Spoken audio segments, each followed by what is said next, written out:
An elite doctor cruelly dares a maid's daughter to save a dying patient, mocking her.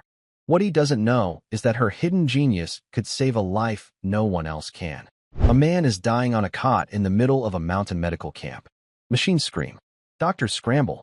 Robert Shaw, the chief surgeon, snaps. "You think you know something we don't?" His voice drips contempt. A teenage girl steps forward. Wrong uniform. Wrong status. The wrong person to speak. Yet she does. "Stop," she says. "You're killing him." He laughs like it's a joke. "Go on, Maid. Tell us. What's your expert opinion? Go heal him." She lays her trembling hands on the tools of a profession she wasn't allowed to study. A maid's daughter challenging medicine's elite. One life hanging by a thread. One voice saying what no one else dared to see. This isn't just a story about a genius girl saving a stranger's life. It's the story of how a nobody became the one person the world cannot ignore. And before I forget, where are you watching from today? Leave a comment below. Enjoy the story. A child's quiet knowledge held the key to a man's life. The humid Appalachian air was thick enough to carry the sound of every cough, every quiet sob. In a clearing high in the mountains, the Albright Foundation had erected a city of white medical tents, a beacon of modern medicine for a community that often went without. 17-year-old Abigail held a damp cloth, wiping down a stainless steel tray. She worked with quiet, methodical precision. Her blonde hair was pulled back in a simple, severe ponytail, and her eyes, a sharp, intelligent blue, missed nothing. She and her mother, Martha, were part of the local cleanup crew. They were hired to maintain the impossible standards of the visiting doctors. They sterilized equipment, mopped floors slick with humidity, and disposed of biohazard waste. They were shadows in white coats, present but unseen. Abigail's mother, Martha, polished the glass on a supply cabinet. At 45, Martha's hands were rough from a life of hard work, but her movements were dignified. She was proud to have this job, even for just 2 weeks. It paid well, and she felt she was part of something important. "Abby," Martha whispered, nodding toward a corner. "Wipe down the legs of that gurney. Dr. Shaw is doing his rounds." Abigail nodded and moved to obey. She had seen Dr. Robert Shaw. It was impossible to miss him. He was the leader of the surgical team, a man whose reputation was as spotless as his white coat. He moved through the chaotic triage tent like a shark in a koi pond, elegant, powerful, and entirely in charge. His voice was always calm, always cutting. Just then, a young local nurse, volunteering her time, approached him. "Doctor," she said hesitantly. "Mr. Peterson in cot 4. His pressure is still high." "I was thinking maybe." "You were thinking," Dr. Shaw interrupted, not even looking up from his tablet. "Nurse, I am running a differential diagnosis on 3 critical patients while planning a femoral artery bypass. You are here to follow protocols, not to think. Am I clear?" The nurse flushed red. "Yes, doctor." "Good. Now check his chart again and do as you were told." He swept past her, and his eyes landed on Abigail. She was crouched by the gurney, wiping down a spot of mud. He didn't see her. He saw only a task undone. His gaze flickered to Martha. It was a look Abigail knew well. It was a look that dismissed, that measured, and that found them lacking. It was a look that said, "You are the help." Dr. Shaw's mouth tightened. He hated untidiness. He gestured at Abigail, as if she were a piece of furniture. "Martha, is it? Keep your girl moving. This isn't a bring your daughter to work day. This is a sterile field." "Yes, doctor." "Right away," Martha murmured, her face burning. "Abby, hurry now." Abigail said nothing. She finished the gurney and moved to the next. But her eyes followed him. She watched his hands. She listened to his commands. She observed the other doctors, the hurried, nervous residents, the tired, competent nurses, and the other woman who seemed to be in charge. This second doctor was Dr. Evelyn Reed, a senior diagnostician from Johns Hopkins. She was older than Shaw, with kind, tired eyes behind wire-rimmed glasses. She watched Dr. Shaw with a look of clinical patience, as if observing a difficult but talented student. The doors to the triage tent burst open, and 2 men rushed in carrying a third. "We need help." He just collapsed. The man they carried was in his 50s. His face was a pale, bluish-gray. He was gasping, a terrible, wet sound that rattled in his chest. "Put him here," a resident shouted, guiding them to an empty trauma cot. The tent's energy shifted. Dr. Shaw was at the cot in an instant. "Stats."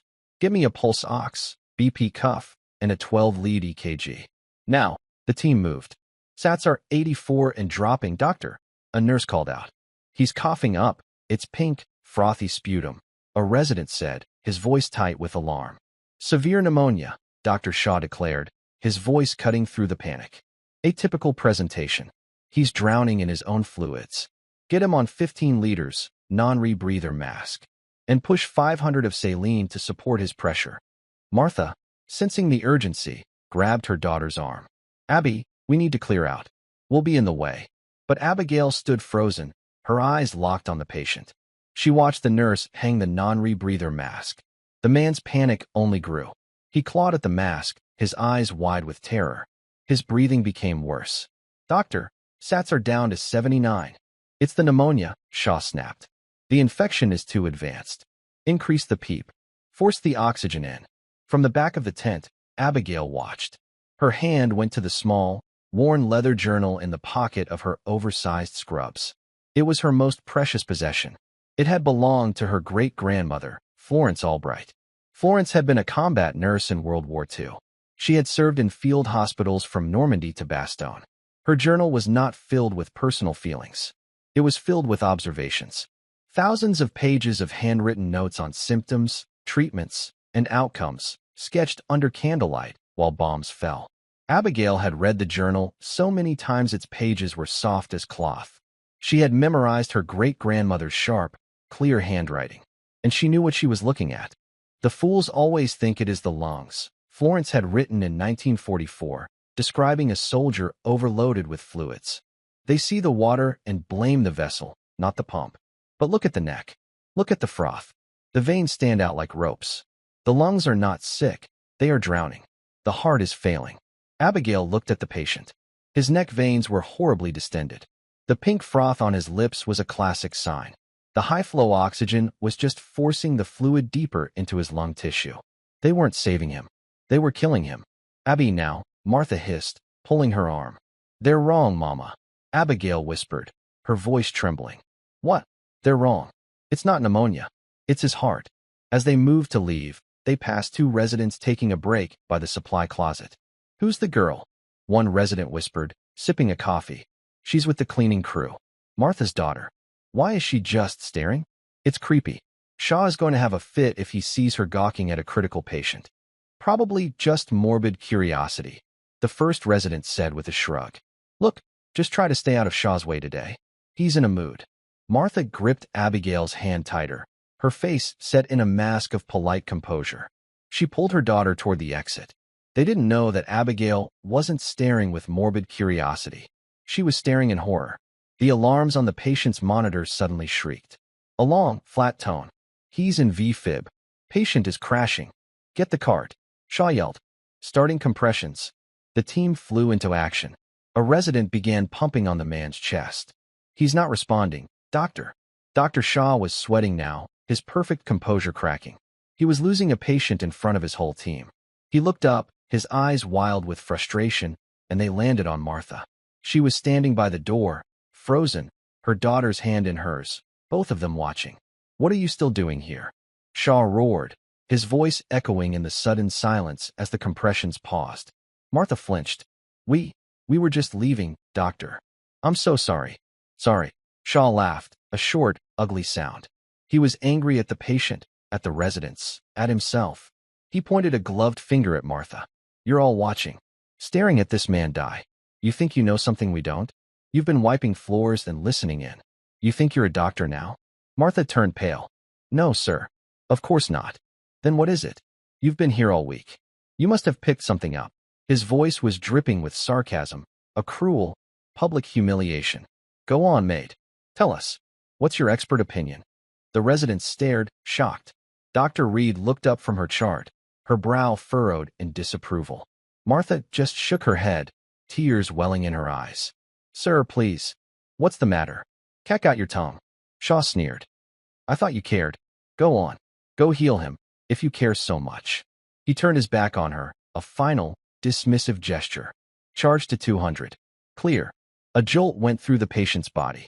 Nothing. Still V-fib. Martha began to cry silently, her shoulders shaking with humiliation. Abigail, who had been silent this entire time, let go of her mother's hand. Her voice was quiet, but it cut through the tension like a scalpel. Stop. Every head in the tent turned. Dr. Shaw, paddles in hand, froze. He turned around slowly. Abigail was walking toward him. She was walking past the residence, past the supply carts, and straight toward the dying man. What did you say? Shaw asked, his voice dangerously low. I said stop, Abigail repeated. Her fear was gone, replaced by a cold certainty. You're going to kill him. The tent was absolutely silent. The only sound was the steady, ominous tone of the heart monitor. Abigail, no. Martha cried, rushing forward. Abigail put a hand out, stopping her mother without looking back. Her eyes were fixed on the patient. Dr. Shaw's face shifted from shock to disbelief, and then to a dark, cold amusement. Well, it seems the help has an opinion after all. He gestured to the dying man with a sweep of his hand. Be my guest. Dr. Shaw's mocking words, be my guest, hung in the air. The long, flat tone of the heart monitor was the only reply.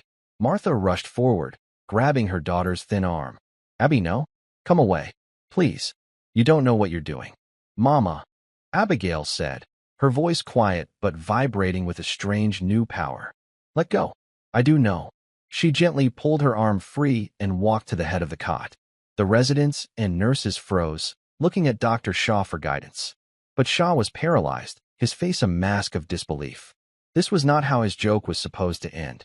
Abigail looked at the patient, then at the monitors, then at the nurse holding the oxygen mask. You, Abigail said, her voice clear and sharp. Take that mask off him. Now. The nurse looked at Dr. Shaw. Doctor, he's hypoxic, you little fool, Shaw snapped, recovering his voice. He needs that oxygen. He's hypoxic because his lungs are full of fluid, Abigail said, never taking her eyes off the patient. You are forcing air into water. It's called agitation. You're making it worse. Take off the mask. Give him a simple nasal cannula. 6 liters. That's insane, a resident muttered. I will have you forcibly removed, Shaw shouted. He grabbed Abigail's shoulder. Robert, stop. It was Dr. Evelyn Reed. She stepped forward, her quiet voice cutting through the tent more effectively than Shaw's roar. She placed a hand on Shaw's arm. What? Shaw was incredulous. Evelyn, this man is dead. And this child is interfering with my team. Your team is failing, Robert, Dr. Reed said calmly. What you are doing is not working. He is still in V-fib. Let her talk. Dr. Reed turned her sharp, intelligent eyes on Abigail. Explain. Quickly. Abigail pointed to the 4-bag. Who ordered saline? I did, Shaw said. His pressure was bottoming out. You're flooding a failing pump, Abigail said. His heart can't handle the volume he already has. That's why he's crashing. Stop the saline drip. Stop it right now. The resident nearest the 4-pole looked at Shaw, then at Reed. Dr. Reed nodded once. The resident quickly clamped the line shut. And look at his neck, Abigail continued, pointing. The entire team, including Dr. Shaw, followed her finger. You see that? The jugular vein distension. His veins are standing out like ropes. His heart isn't circulating the blood. It's all backing up. It's backing up into his lungs.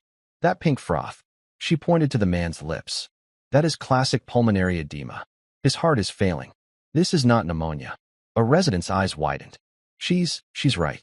That's a textbook presentation for congestive heart failure. Of course it is, Shaw sneered, trying to regain control. It's a comorbidity. But he is still in V-fib. He is still dead. And all your brilliant observation hasn't changed that. He grabbed the paddles again. Charged to 200.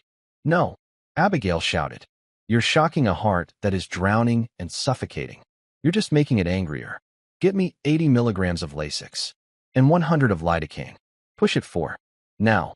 Lasix, the nurse asked, stunned. That was a powerful diuretic, a water pill. Lidocaine, the resident balked. For his heart rhythm. Do it, Dr. Reed commanded, her voice leaving no room for argument. The medical team, trained to follow the loudest voice, was now caught. Dr. Shaw was the director. Dr. Reed was the senior diagnostician. And the girl was the only one making sense. The nurse ripped open packages. A resident prepped the syringe. We don't have time for this, Shaw said, his voice tight. He's been down for 2 minutes. Then start compressions. Abigail ordered the resident beside her. Hard and fast. Don't stop. The young doctor, dazed, immediately began chest compressions. Meds are in, the nurse called out. Good. Now stop compressions, Abigail said. She picked up the paddles. Her hands were small but steady. Abigail, Martha whispered in terror. Charge to 200, Abigail said. The machine whined. Clear. She pressed the buttons. The man's body arched off the cot. Every eye went to the monitor. The flat line remained. A terrible, suffocating silence filled the tent. Dr. Shaw let out a short, bitter laugh. Well, doctor, any other bright ideas? Or are you done playing? Abigail's face was pale. She stared at the monitor. She was remembering her great-grandmother's words. Sometimes, the pump is just too tired. You have cleared the water, you have calmed the rhythm. But it has forgotten how to beat. You must remind it. She was missing a step. The heart was weak. It wasn't just the fluid. It was the pump itself. What's his potassium level? Abigail asked. We don't know, the resident said. We just got him. It doesn't matter. Abigail looked at the nurse. Get me a vial of epinephrine, and one of atropine, and a 10 cubic centimeters syringe of calcium chloride. AP? Calcium, Dr. Reed said, her eyes widening. Child, you're just throwing drugs at him. His heart is stopped, Abigail said, her voice ragged. The lidocaine was to stop the V-fib. It worked. Now he's in asystole. He's flatlined. The Lasix is pulling the fluid. But the heart muscle is too weak to restart. The calcium will help the muscle contract. The AP will jumpstart it. She was no longer a girl. She was a force. The team, now fully under her spell, moved. Push the AP and atropine. Now, Abigail commanded. In, said the nurse. Resume compressions. The resident pumped. 10 seconds. 20. Stop. All eyes on the monitor. Nothing. Push the calcium chloride. Slow. Abigail said, her voice almost a whisper. It's in, the nurse said, her own voice trembling. Charge to 300, Abigail said. Clear. She shocked him again. The man's body jerked. A single, lonely blip appeared on the monitor. Then another. Then a third. Beep, beep, beep. It was a slow, ragged rhythm. But it was a rhythm. Sats are 81. The nurse whispered, her eyes filling with tears. 82, they're climbing. The patient, who had been a deathly blue-gray, suddenly took a gasping, shuddering breath. His color began to change, from gray to a pale, waxy pink. He groaned. Abigail let the paddles drop. They hung from their cords, swinging slightly. She stepped back from the cot. The tent was absolutely silent. The residents, the nurses, even Dr. Shaw, just stared. They had witnessed an execution stayed. A resurrection. Martha sagged against the tent pole, her legs giving out. She was sobbing, but this time, it was not from shame. Abigail's hands began to tremble, the adrenaline draining away, leaving her 17 again. The white-knuckled certainty was gone. She looked at the patient, now breathing through the nasal cannula. She looked at the monitors, which showed a steady, if weak, heartbeat. Then, she looked at Dr. Shaw.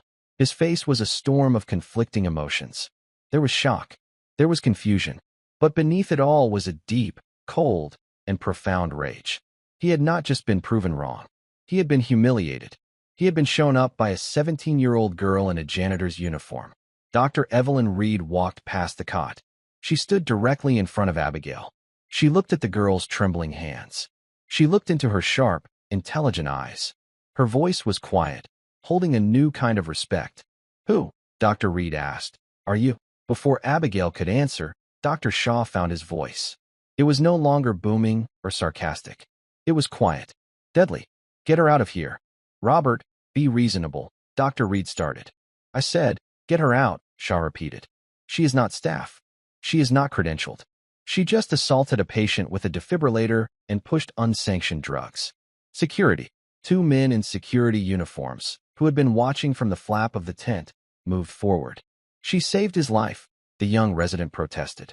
She got lucky, Shaw spat. She practices voodoo medicine, and this time it didn't kill him.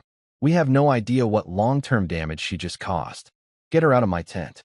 The guards looked hesitant. Abby, Martha said, scrambling to her feet. Let's go. Please, let's just go. She grabbed her daughter's arm. Abigail didn't resist this time. She let her mother pull her away. She was too tired to fight. As the guards escorted them toward the exit flap, Abigail looked back one last time. The patient was sitting up, breathing. Dr. Reed was watching her go, her expression one of intense, calculating curiosity. And Dr. Shaw was staring at her, his eyes promising a reckoning.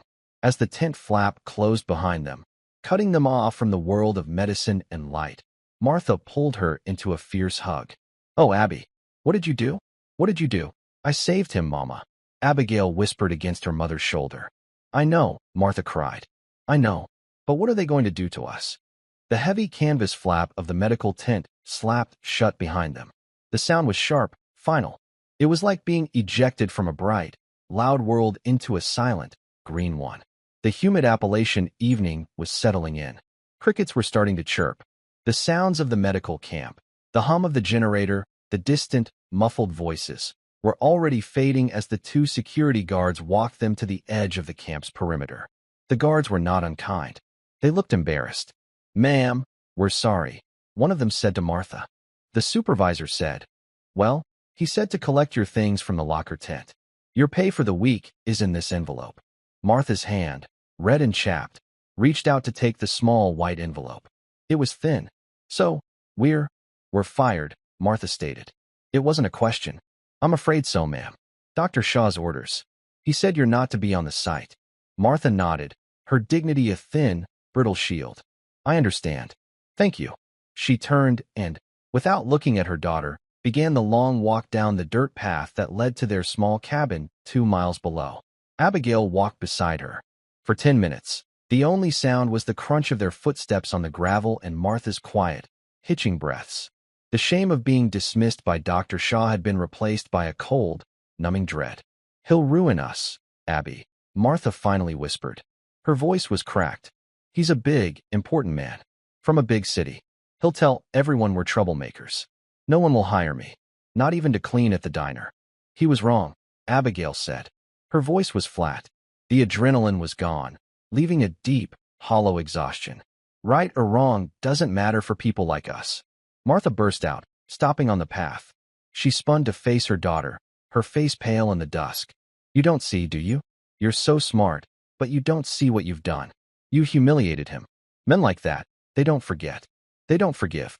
You made him look like a fool in front of his people." "He was a fool," Abigail said, a spark of the earlier fire returning. "He was killing that man. I listened to his chest sounds when I was wiping the gurney. There were crackles at the base. But his EKG was showing SD elevation. His chart said he had a history of high blood pressure. All the signs were there. Shaw didn't even look. He just barked orders." Martha stared at her. "Listen? How did you?" "I didn't use a stethoscope," Abigail said. "You don't always need one. Great-Grandma Florence wrote that you can hear pulmonary edema just by listening to them breathe. It's a wet sound. A rattle. Pneumonia is a dry sound. A tight sound. He was wet, and Shaw was pumping him full of more fluid." Martha shook her head, her fear momentarily eclipsed by a familiar frustration. "That book, Abigail. You live in that book. This isn't 1944. This isn't a war. You can't just do what you did. You're not a doctor. You're a child." "He told me to," Abigail said, her voice dropping. "He told you to. Go heal him," he said. "He was laughing at us."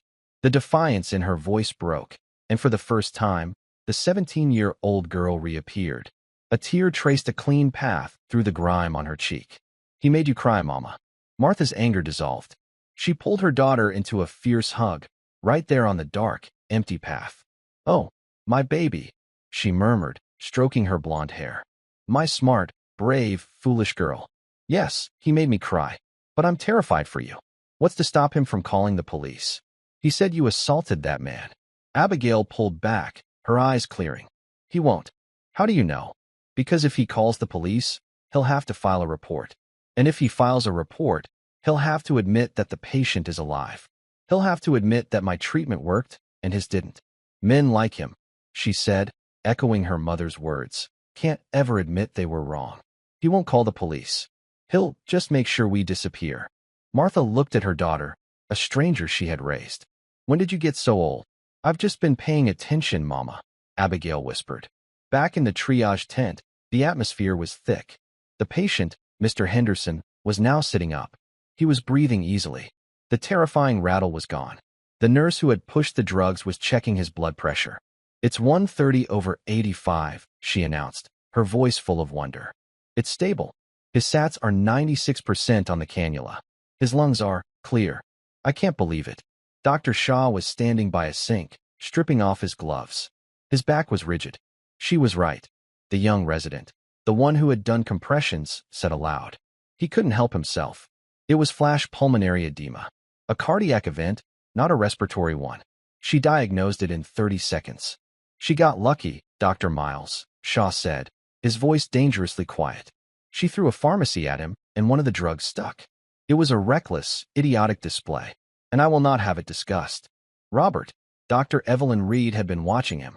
She walked over, her glasses low on her nose. "A word. Outside." She didn't wait for a reply. She pushed through the tent flap. For a moment, Shaw didn't move. The entire team was watching him. Slowly, deliberately, he dried his hands and followed her. Outside, the air was cooler. Dr. Reed was standing with her arms crossed. "That was," she said, "the most disgraceful display of arrogance I have ever witnessed. And I include myself in that, for letting it go on as long as it did." "Evelyn, you have no right." "I have every right," she cut him off. "Your ego, Robert. Your pride. You were so convinced of your own diagnosis that you ignored the patient. You ignored the symptoms. You saw fluid in the lungs, and you stopped thinking. You were going to let that man die, so long as you died following your own protocol. And what she did was better." Shaw shot back. "Unsterile. Unlicensed. She's a child. A janitor's daughter. What if she'd been wrong? What if the calcium chloride had sent him into an irreversible arrhythmia? It's my license on the line. Mine." "She wasn't wrong," Reed said simply. "That's what's eating you, isn't it? It's not that she was reckless. It's that she was right.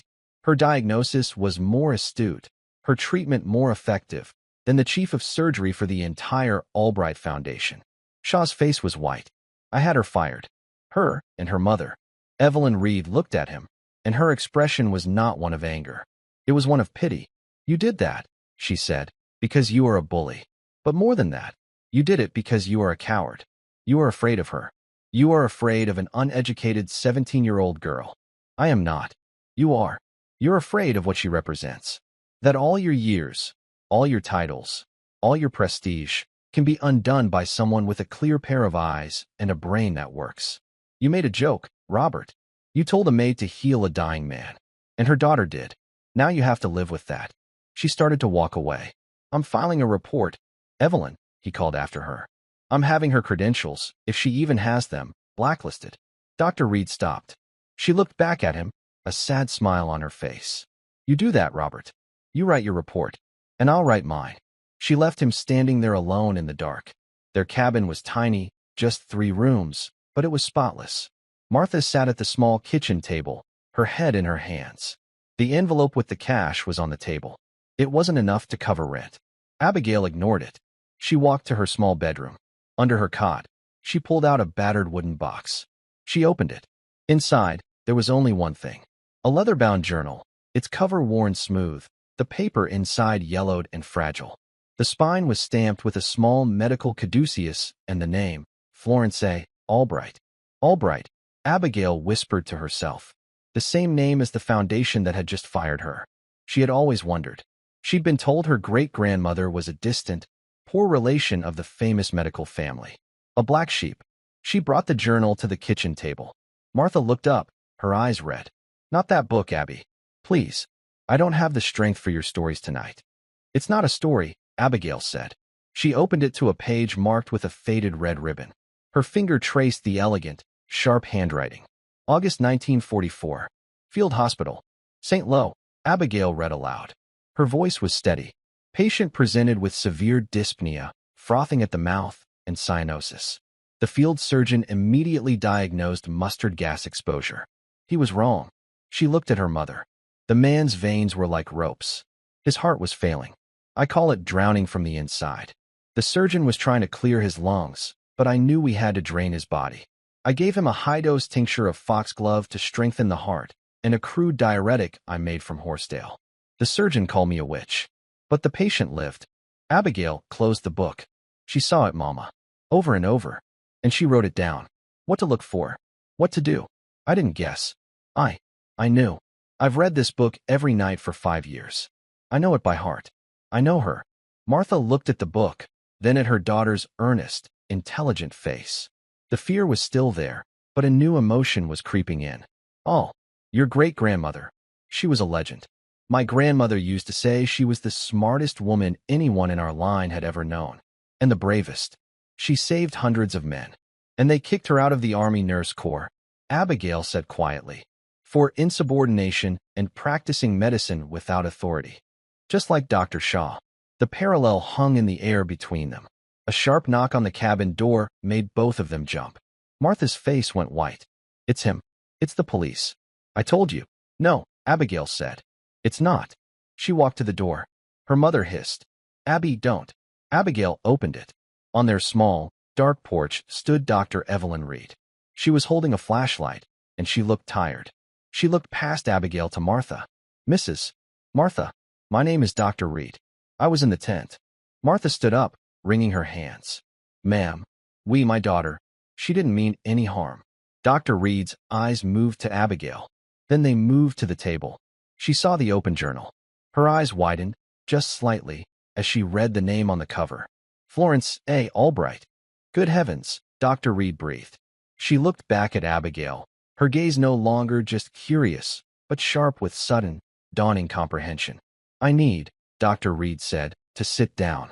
And you, young lady, need to tell me everything. Martha, her hands trembling, fumbled in the cabinet for a mug. Tea? We just have tea. Tea would be lovely. Thank you, Martha, Dr. Reed said, her voice gentle. She unslung a worn leather satchel from her shoulder and placed it on the floor. She did not sit at the table. Instead, she knelt on the rough wooden floor in front of the open journal. Abigail watched her, her heart hammering. Martha, moving like a ghost, put a kettle of water on the small stove. Dr. Reed looked from the journal to Abigail, then back to the journal. Florence A. Albright. May I? Abigail nodded. Dr. Reed's fingers, long and practiced, touched the yellowed page with a diagnostician's care. She was not just reading the words. She was assessing the artifact. She saw the notes in the margins, written in a different, more modern pen, Abigail's handwriting. Questions, observations, cross-references to other pages. My great-grandmother, Abigail said, her voice barely a whisper. I know, Dr. Reed said. She finally sat in the chair Abigail had pulled out for her. I know who she was. Or rather, I know the legend.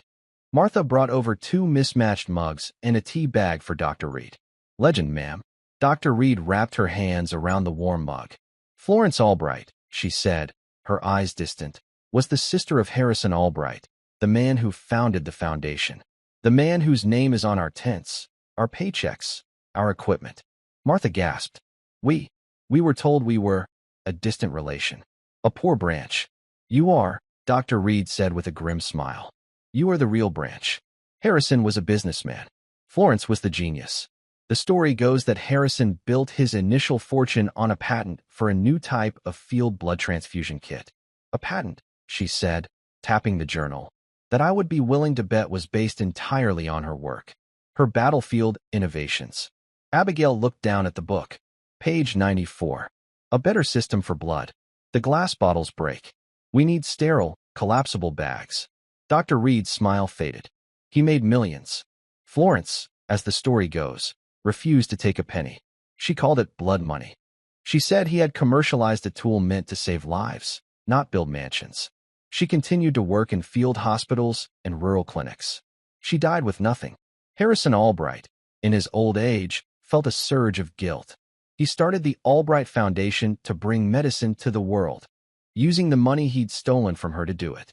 She was the black sheep, Martha, because she was the only one with any integrity.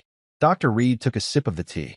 And you, she looked at Abigail, are her direct descendant. And you have her book. She's always been smart, Doctor, Martha said, her voice shaking. Too smart. She reads all the time. Doesn't have friends. Just this. She pointed to the journal. I tried to get her to read other things. Novels. School books. But it was always that. Why? Dr. Reed asked Abigail directly. It's not just a book. It's a manual. For you. Why? Abigail stared at her hands. Because, No one else would listen. Listen to what? To what was wrong? Abigail said, a sudden, fierce passion in her voice. I see it. I see it all the time. Little things. The way Mrs. Gable at the post office breathes. She holds her breath when she stamps the letters. Her ankles are swollen. Her doctor says it's her weight. But I see the slight tremor in her left hand. I think she has Parkinson's, but no one is checking. She looked at Dr. Reed, her blue eyes sharp and desperate. Or Mr. Henderson. On the cot. Dr. Shaw looked at the monitor. I looked at the patient. The monitor just tells you what's happening. The patient tells you why. His skin was clammy, but his fever was low. That's not infection. That's shock. His body was shutting down. All the signs were there.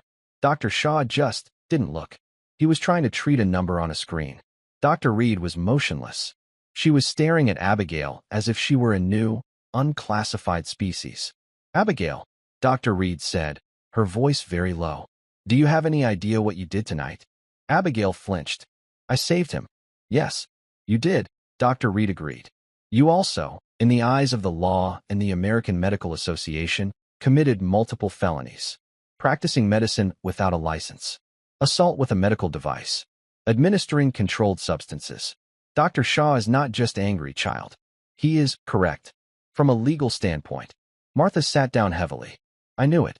He's in the main tent right now, Dr. Reed continued, dictating an incident report. He is going to recommend that the local prosecutor file charges against you. He's building a case that you are a danger, a loose cannon, and that he had to fire your mother to protect the camp from liability. But you, Martha stammered. You're a doctor. You saw. You can tell them. I can, Dr. Reed said. I can file a dissenting report. I can state that, in my medical opinion, your daughter's intervention was directly responsible for saving the patient's life. It will become my word against Dr. Shaw's. Who will they believe? Abigail asked. Dr. Reed gave a small, sad smile. He is the director of the foundation, a world-renowned surgeon, and a man. I am a diagnostician. And you? You are a 17-year-old girl with a book from World War II. It is not a fair fight. Abigail's face hardened. So, you're not going to help. I didn't say that. Dr. Reed leaned forward. I have a complex case. A patient I've been consulting on back in Baltimore. A young man, 30 years old. He's been to 8 specialists. He's dying. We don't know why. We are all, as you put it, treating the numbers on the screen. She reached into her satchel and pulled out a thick manila folder. She dropped it on the table on top of the journal. I'm going to finish my tea. I'm going to walk back to the camp. It's a 2-mile walk. Let's say 1 hour. Abigail just stared at the folder. What is this? It's his file, Dr. Reed said. Charts. Blood work. EKG strips. MRI reports. Everything. 8 specialists have looked at this, Abigail. 8 world-class minds. And we are all stumped. She stood up and put her mug in the sink. You're not a doctor. You're not a student. You are, as Dr. Shaw so cruelly pointed out, the help. But I saw what I saw. And I am a scientist before I am a colleague. And I cannot ignore new data. She walked to the door. I'm going to file my report tonight, Dr. Reed said. What I write in it depends on what I find when I come back in an hour. Martha looked at the folder as if it were a bomb. Doctor, wait. What are you asking her to do? It's not fair. You're using her. Dr. Reed turned, her hand on the doorknob. Her kind eyes were now as hard as steel. Yes, Martha. I am. Because Robert Shaw is not just a bully. He's a bad doctor. He's arrogant. He's lazy. And he cuts corners. And his ego is going to get people killed. I can't fight him on policy. I can't fight him on hospital politics. He always wins. She looked at Abigail. But I can fight him with results. That man in the tent, Mr. Henderson, that was one result. Give me another. Give me something I can use. Give me leverage. Show me that tonight wasn't a one-time guess. Show me you are your great-grandmother's heir. She opened the door and stepped out into the dark. 1 hour, Abigail. The door clicked shut. Abigail and Martha were alone. The only sound was the ticking of a small clock on the wall and the distant hum of the generator from the camp they were banished from. Martha looked at the thick folder. Abby, don't. It's a trap. She's just like him. No, she's not, Abigail said. She pulled the folder toward her. Her hands were steady now. She's smart. And she's desperate. And she's given me a chance. A chance? A chance to do what? To go to jail. A chance to prove I'm not crazy, Abigail said. She opened the folder. The first page was a summary. Patient, James Pope, 32 years old. Presenting complaint, progressive muscle weakness, episodic syncope, fainting, and persistent, unexplained fevers. Abigail pulled the journal closer. She flipped to the back, where Florence had created a cross-referenced index of symptoms. Fever, persistent. Weakness, general. Mama, Abigail said, her eyes already scanning the first page of blood work. I need you to be quiet, and I need more light. Martha watched her daughter. The child who had been weeping on the path was gone. The girl who had been fired was gone. In her place was a woman she had never seen before. Her daughter's face was set in a look of absolute, terrifying concentration. She was no longer just reading. She was hunting. Martha lit the 2 kerosene lamps they owned and placed them on the table.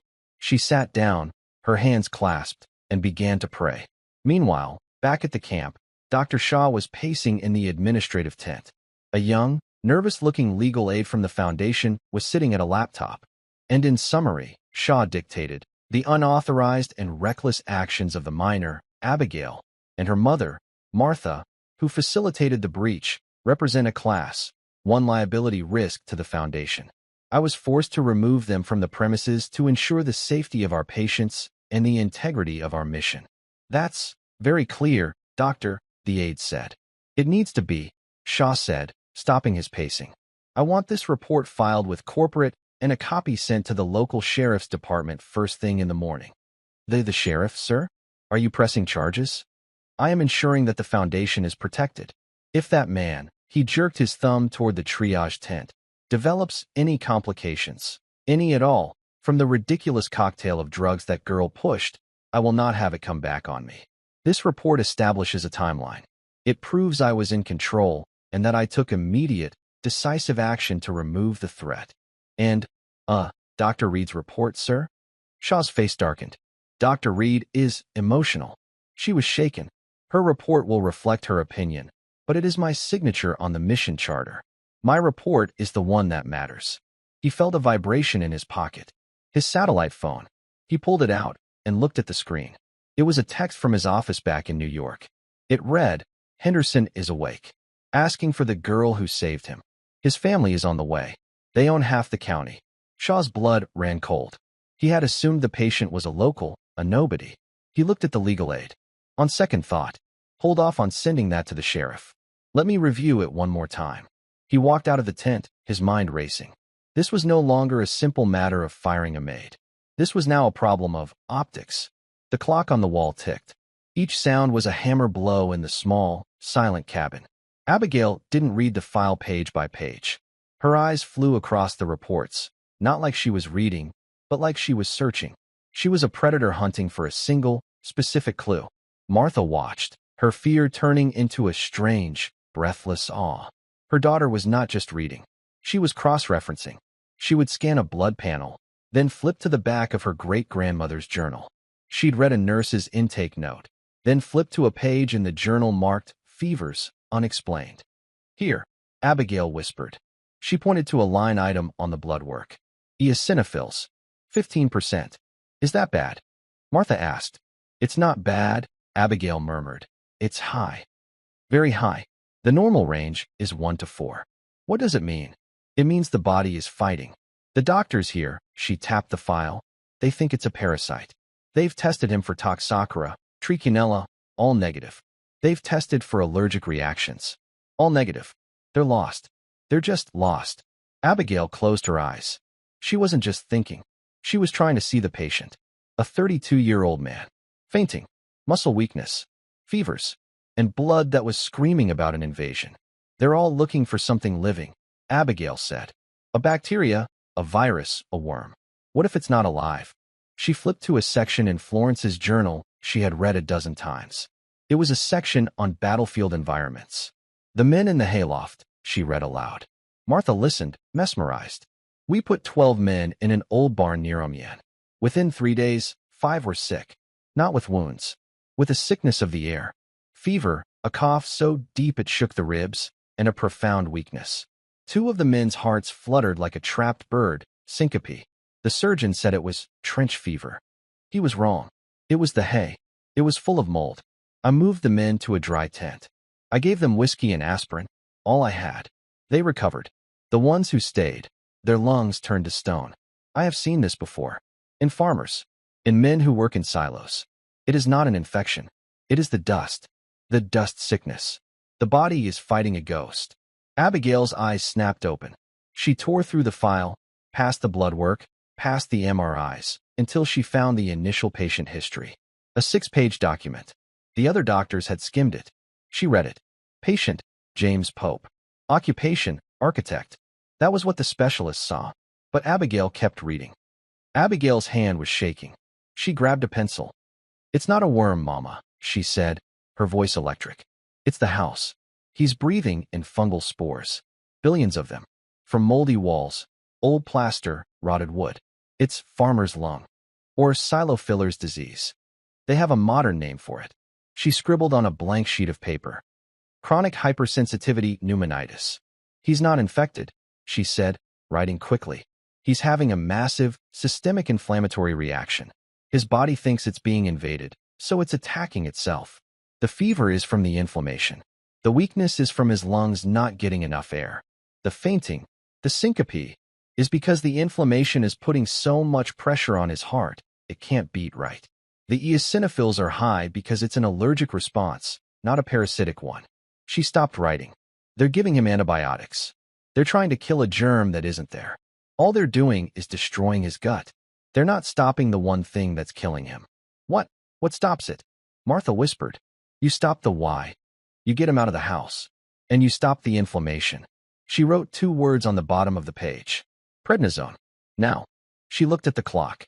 48 minutes had passed. He's dying, Abigail said, because 8 specialists are looking at his blood and not his life. As if summoned, a knock came at the door. Martha opened it. Dr. Reed stood on the porch, her face unreadable in the dark. Your hour is up. Abigail stood. She walked to the door and held out the single sheet of paper. Here, she said. Dr. Reed took the paper. She held her flashlight to it. She read it once, then a second time. Her face, which had been tight with skepticism, slowly slackened. She looked from the paper to the file on the table, then to the open journal. Farmer's lung, she said. From the renovation. Yes, Abigail said. The eosinophils. It's not a parasite. It's an immune response to the spores. Yes. And you're recommending high-dose steroids. Immediately, Abigail said. And an air quality test of the farmhouse. He's breathing in aspergillus or stachybotrys. He's drowning in it. Dr. Reed looked at the 17-year-old girl. She saw no pride, no arrogance, just certainty. How? Dr. Reed whispered. Did you know? Abigail just tapped the leather journal. My great-grandmother knew. She saw it in a barn in France in 1944. Dr. Reed was silent for a long, heavy moment.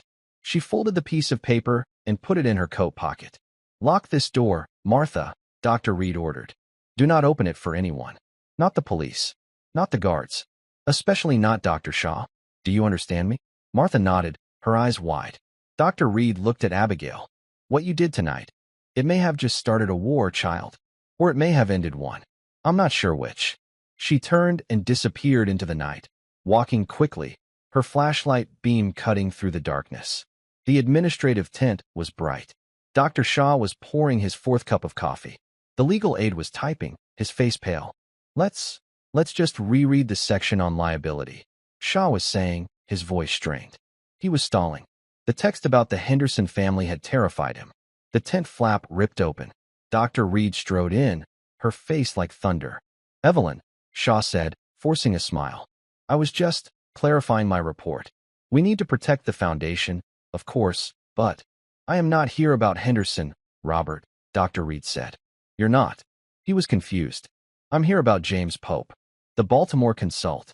Shaw's brow furrowed. The multi-system failure? What about him? Dr. Reed threw Abigail's note on the table. I got a new consult. From the girl you just fired. Shaw picked it up. He read it. A look of disbelief crossed his face, followed by a short, barking laugh. Farmer's lung? Are you insane? We ran a full pulmonary workup. His lungs are clear. This is absurd. His lungs are not clear, Dr. Reed said, her voice low and dangerous. They are systemically inflamed. You didn't see it on the X-ray because it's not a bacterial mass. It's tissue-wide inflammation. You saw the high eosinophil count, and you went on a safari.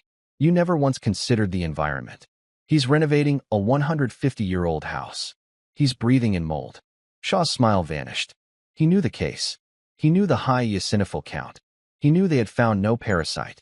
He had been as stumped as the others. It's a guess, Evelyn. A lucky guess. It's the only diagnosis that fits every single symptom, she shot back.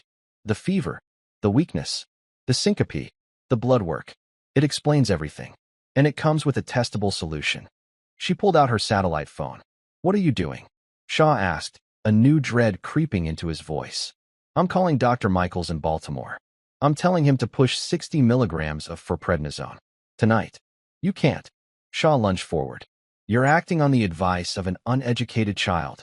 If you're wrong, if he has a fungal infection and you give him steroids, you will suppress his immune system and kill him. You will be ruined, Evelyn. And you will take this foundation with you. And if she's right, Dr. Reed said, not flinching, a man who has been dying for 6 months will be breathing freely by morning. A man your entire team of specialists gave up on. I'm willing to stake my career on that. Are you? She began to dial. Shaw watched her, his face ashen. He was a gambler who had just seen his opponent go all in. He looked at the legal aide, who was staring, wide-eyed. He looked at the report on the screen, the one that would ruin a 17-year-old girl. He looked at Dr. Reed, who was calmly waiting for her call to connect. Evelyn. Wait. His voice was a croak. She stopped dialing. Don't make that call. Not yet. Why not, Robert? This is a complex situation. We need consensus.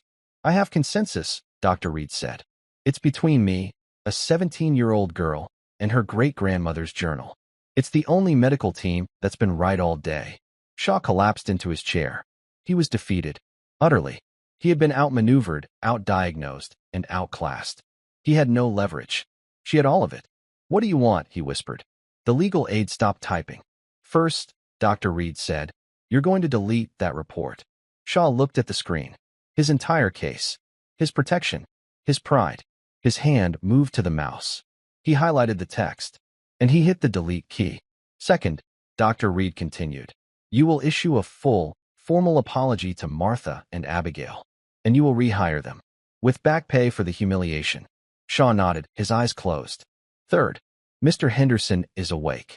His family is on the way. I'm sure you know who they are. You are going to go to his bedside. And you are going to tell him, and his wife, and his sons, the truth. Shaw's eyes snapped open. The truth. That you misdiagnosed him. That you nearly killed him. And that his life was saved by the diagnostic genius of a young woman named Abigail. The maid's daughter. You will give her the credit. All of it. Not your team. Not a new consult. Her. Is that clear? This was the true punishment. Not the loss of his job, but the complete and total annihilation of his ego. You're destroying me, he whispered. No, Robert, Dr. Reed said, putting her phone away. You're destroying yourself. I'm just stopping you from taking anyone else with you. She walked to the tent flap. I expect you to be at the Hendersons' cot when they arrive. And I expect your apology to Abigail to be delivered in person. By sunrise. She left.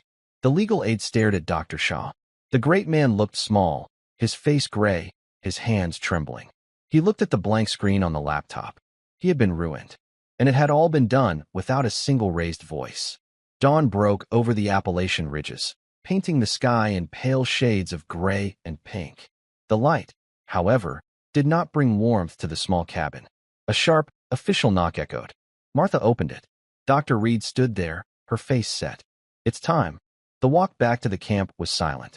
Martha and Abigail, still in their cleaning uniforms, walked on either side of the senior doctor.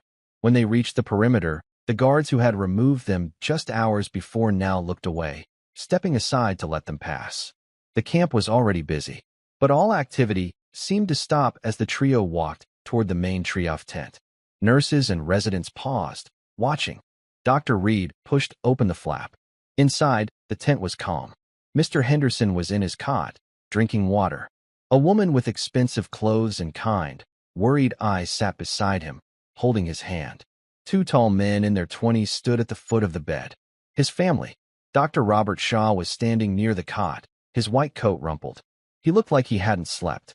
He looked, for the first time, small. He saw them enter. His eyes met Abigail's, then slid away. "Ah, Evelyn," he said, his voice hoarse. "And Abigail. Martha, please, come in." Mr. Henderson looked up. His face, though pale, lit up when he saw Abigail. "That's her," he said to his wife, his voice weak. "That's the girl I told you about. The one who brought me back." His wife, Mrs. Henderson, stood up. She looked from the powerful Dr. Shaw to the 17-year-old girl in the janitor's scrubs. "Doctor," she asked Shaw, "what is this? This girl?" Dr. Reed simply looked at Shaw. This was his moment. His crucible. Shaw swallowed. He walked to the center of the small space. His entire team, the residents, the nurses, were watching him. "Mrs. Henderson," he began, his voice cracking. "Mr. Henderson, I owe you an apology, and I owe one to this young woman." He turned to Abigail. His eyes were red-rimmed, his arrogance completely stripped away. "I misdiagnosed your husband," he said, his voice just loud enough for the tent to hear. "I was convinced it was an infection. I was giving him fluids and oxygen that were. You were killing me," Mr. Henderson said. It was not an accusation. It was a simple, flat statement. "Yes," Shaw whispered. I was arrogant. I was wrong." He looked at Abigail, who stood beside her mother, her face pale. I humiliated her. And her mother. And then, I made a joke. I told her. I challenged her to save him. And she did." He held up a hand, silencing the murmurs. "Her diagnosis was perfect. It was brilliant. She identified acute pulmonary edema, a severe cardiac event. She prescribed the correct, life-saving sequence of medications. She used the defibrillator with more skill than a 10-year resident. I did not save your husband, Mrs. Henderson. She did. Her name is Abigail, and she is a genius." The silence that followed was absolute. Mrs. Henderson stared, then her face crumpled. She walked past Dr. Shaw and pulled Abigail into a fierce hug. You saved him. You saved my husband." Martha was openly weeping, her hand covering her mouth. "Dr. Reed," one of the Henderson sons said, stepping forward.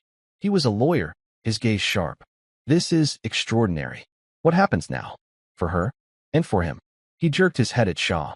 "Dr. Shaw," Reed said, "will be taking a long, extended sabbatical from the Foundation. Effective immediately." Shaw nodded, accepting his fate. "And as for Abigail," Dr. Reed continued, a small, rare smile touching her lips. Her satellite phone buzzed. She looked at it. "Excellent news," she said to the room. "The patient in Baltimore, Mr. Pope. His fever broke an hour after the steroid infusion. His lungs are clearing. He's asking for food." She looked at Abigail, her eyes shining with a fierce, proud light. The Albright Foundation was built on a lie. It was built on the stolen genius of Florence Albright. It seems only fitting that it be saved by her heir. She turned to the Hendersons. "Abigail needs to go to school. She has a lot to teach people." Mrs. Henderson didn't hesitate. "Whatever it costs.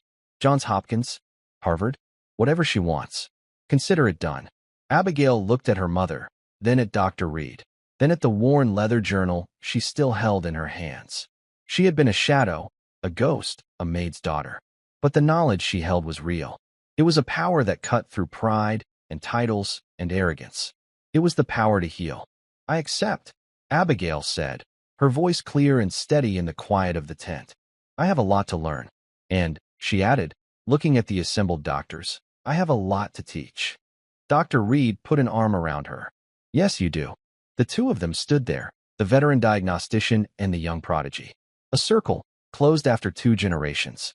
The genius of the woman who wrote the book had finally found its voice in the girl who had read it. And that's where we'll end the story for now. Whenever I share one of these, I hope it gives you a chance to step out of the everyday and just drift for a bit. I'd love to know what you were doing while listening. Maybe you were listening with a cup of tea, sitting on the porch, or just settling in for a calm evening. Drop a line in the comments. I really do read them all. And if you want to make sure we cross paths again, hitting like and subscribing makes a huge difference. We are always trying to improve our stories, so feel free to also drop your feedback in the comment section below. Thanks for spending this time with me.